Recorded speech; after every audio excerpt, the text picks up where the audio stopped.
ईस्वी में हज के वक्त अबू ताहिर अल जन्नाबी कुछ टेररिस्ट्स के साथ मक्का में एंटर हुआ। अबू ताहिर काबा की सीढ़ियों पर चढ़ा और इसने कहा, मैं खुदा हूँ और मेरे सिवा कोई खुदा नहीं, मैं अपने हाथ से जिंदगी और मौत देता हूँ। इसने खुले आम कत्ले आम मचा दिया और 20 से 30 हजार हाजियों को शहीद कर डाला। मक्का की गलियां खून से भर गई, हजारों लोगों की लाशों को जमजम के कुएं में फेंक दिया गया और काबा के गिलाफ को भी फाड़ डाला। बहुत सी औरतों और बच्चों को कैद कर लिया गया।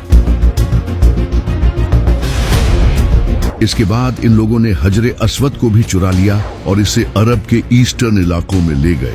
वहां बैठकर वो मुसलमानों का मजाक उड़ाने लगे कि हमने तुम्हारा अजीज पत्थर चुरा लिया है, अब तुम्हारा रब कहाँ है। ये लोग करामती थे जो सऊदी अरब के ईस्टर्न हिस्सों में बहुत पावरफुल हो गए थे। इसके बाद कई सालों तक हज करने वालों की तादाद कम हो गई क्योंकि लोग हज करने से डरने लगे थे। ये साल का पहला ऐसा हज था जो हजरे अस्वद के बगैर अदा किया गया। ये खबर पूरी दुनिया में फैल गई और इससे उस वक्त के अब्बासी खलीफा पर दबाव बढ़ने लगा। अब्बासी खलीफा ने करामतियों पर हमला करने का भी सोचा, लेकिन वो बहुत पावरफुल थे। ये देखकर अब्बासी खलीफा पीछे हट गया और इसने इनसे नेगोशिएशंस का सोचा। इसने इनको पैसा भी ऑफर किया, लेकिन वो नहीं माने। यूं लगातार 22 साल तक हजरे अस्वद काबा से गायब रहा। आखिरकार 22 साल बाद करामती कमजोर पड़ गए क्योंकि इनकी अपनी आपस में लड़ाइयां शुरू हो गई थी। ये देखकर उन्होंने अब्बासी खिलाफत की बात मान ली और हजरे अस्वद वापस दे दिया और यूं 22 साल बाद आखिरकार हजरे अस्वद को दोबारा काबा में लगा दिया गया। इसके बाद सदियां गुजरती गई और बारिशों की वजह से मक्का में फ्लड्स आते रहे, जिससे काबा को नुकसान होने लगा। फिर 1600 ईस्वी में काबा की दीवारें कमजोर हो चुकी थी और इसी साल मक्का में बारिशों की वजह से फ्लड आया, जिससे काबा की आधी दीवारें पानी में डूब गई, जिसके रिजल्ट में काबा की छत गिर गई और भी काफी नुकसान पहुंचा। यहाँ तक कि हजरे अस्वद भी अपनी जगह से गिर गया। उस वक्त मक्का के शरीफ मसूद बिन इदरीस ने खुद से काबा की रिपेयरिंग शुरू की, लेकिन पूरे स्ट्रक्चर को दोबारा तामीर करना इनके बस में नहीं था। तो उन्होंने उस वक्त की उस्मानी सल्तनत के सुल्तान मुराद को ये सब बताया। सुल्तान मुराद ने काबा को तोड़कर दोबारा तामीर करने का हुक्म दिया। उन्होंने इजिप्ट और यमन से क्राफ्ट्समैन भेजे और समंदर पार से मजबूत पत्थर मंगवाए और इन सब को यूज करके काबा को दोबारा बनाया। लेकिन इस बार उन्होंने काबा को रेक्टेंगुलर नहीं बल्कि स्क्वायर शेप में ही रखा और आज तक काबा की यही शेप है। फिर 14वीं सदी में मक्का में मुख्तलिफ फिक्र के लोग आने लगे,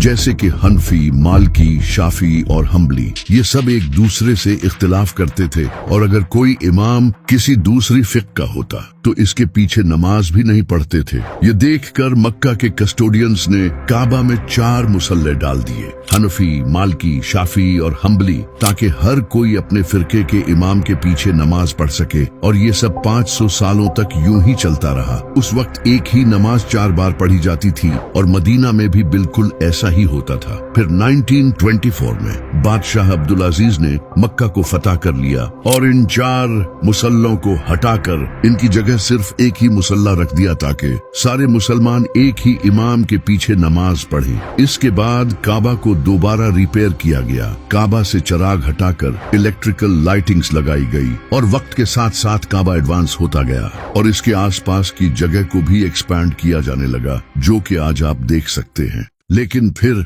20 नवंबर 1979 फर्स्ट मुहर्रम फजर के वक्त एक इंसान जिसका नाम था जुहैमन, जो कि एक सऊदी नेशनल गार्ड्समैन था, वो अपने तकरीबन 200 साथियों के साथ कॉफिन्स में जनाजे के बहाने हथियार लेकर हरम में एंटर हो गया।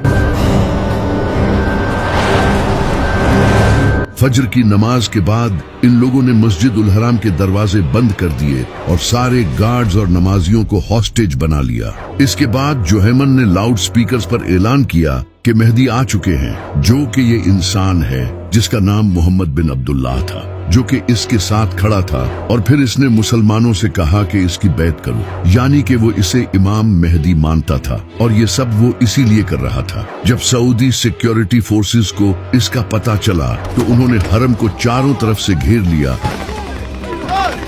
लेकिन वो अंदर नहीं जा रहे थे क्योंकि काबा के पास लड़ना इस्लाम के कानून में बिल्कुल गलत है। जिसके बाद सऊदी अरब के उलमा ने एक मीटिंग की और एक फतवा दिया कि सिक्योरिटी फोर्सेस हरम में जाकर ऑपरेशन कर सकती हैं। फतवा जारी होने के बाद सऊदी फोर्सेस ने हमले की तैयारी शुरू कर दी और फिर इन बागियों पर फायरिंग शुरू की, जिससे कई फौजी मारे गए और कई हॉस्टेजेस की भी जान गई,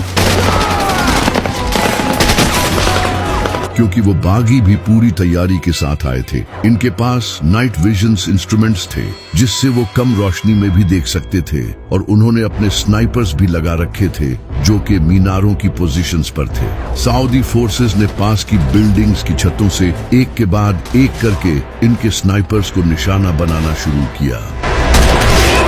कुछ नेशनल गार्ड्स ने हरम के डिफरेंट दरवाजों से हमला करने की कोशिश की, लेकिन इन पर मशीन गन्स और ग्रेनेड्स फायर किए गए, जिससे कई फौजी शहीद हुए। ये सब 4 से 7 दिनों तक चलता रहा, लेकिन सऊदी फोर्सेस फिर भी इन्हें मारने में नाकाम रही, क्योंकि ये बागी अंडरग्राउंड टनल्स को बंकर्स की तरह यूज कर रहे थे। ये टनल्स सदियों पुरानी थी और इनमें अंधेरा रहता था, जिस वजह से सऊदी फोर्सेस इनमें जाकर हमला नहीं कर सकती थी। इसके बाद 8 दिन गुजरने पर किंग खालिद ने फ्रांस GIGN स्पेशल फोर्सेस को सीक्रेटली मक्का बुलाया। इनके एडवाइजर्स ने मक्का में एंटर होने के लिए इस्लाम कबूल किया, क्योंकि मक्का में कोई काफिर एंटर नहीं हो सकता। उन्होंने सऊदी फोर्सेस के साथ मिलकर